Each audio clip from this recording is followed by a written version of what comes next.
Mummy, ये आप आज घर पर किसको लेकर आई थीं? बेटे राघव ने त्योरियां चढ़ा करके पूछा। क्यों, तुमको कोई दिक्कत? और फिर किसने कहा तुमसे?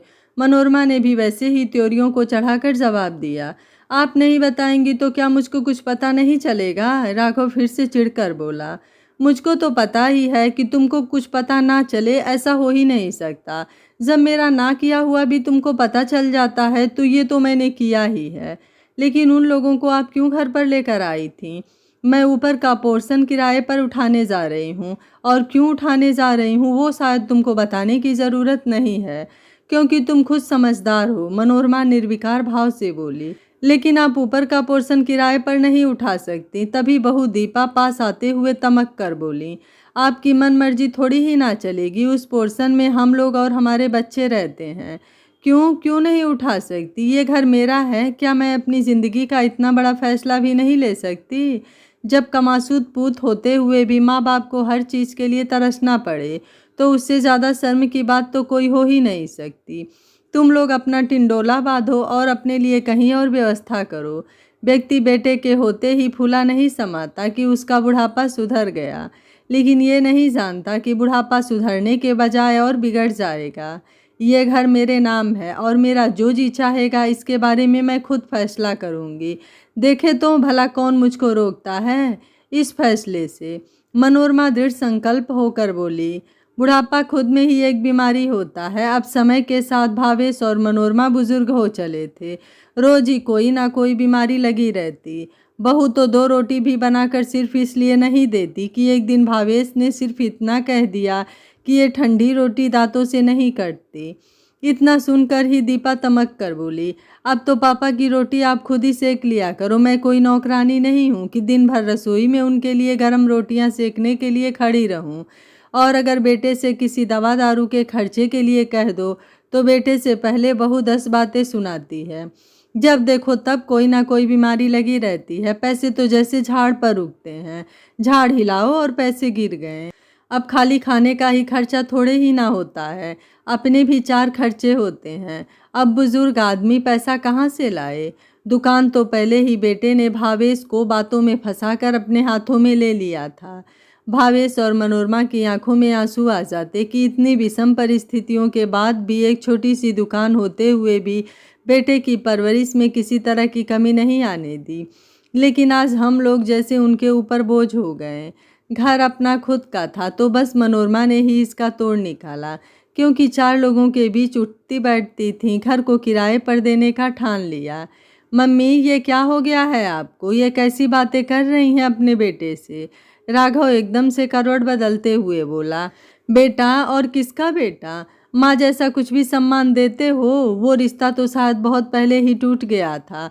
मनोरमा बेरुखी से बोली, क्योंकि उसने प्रण कर लिया था कि चाहे जितना भी राघव उसको भावुक करने की कोशिश करे, लेकिन वो पिघलेगी बिल्कुल भी नहीं।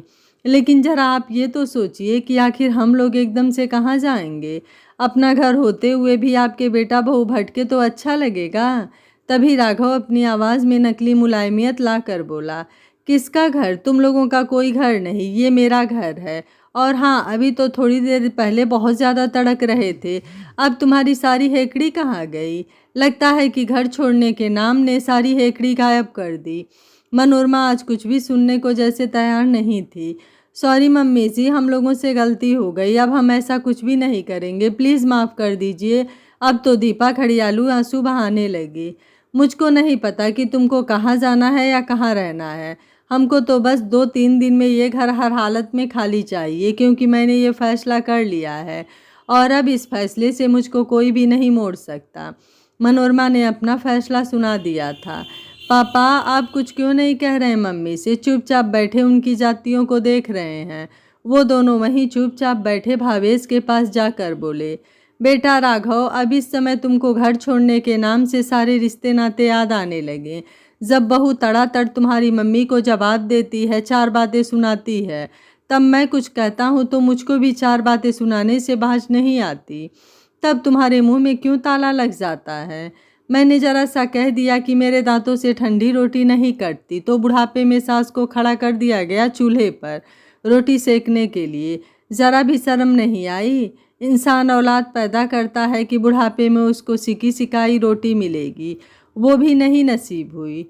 तुम्हारी माँ किसी खर्चे के लिए कहती है तो झाड़ में पैसे उगने लगने का ताना दिया जाता है, जबकि बहू खूब खाए खर्चे उससे कोई फर्क नहीं पड़ता। तुम लोगों ने ही हम लोगों के सीने को छलनी कर दिया है। कितना रोए हैं हम और मनोरमा एक दूसरे के कंधे पर सिर रखकर, लेकिन उन परिस्थितियों ने ही शायद हम लोगों के आंसू सुखा दिए।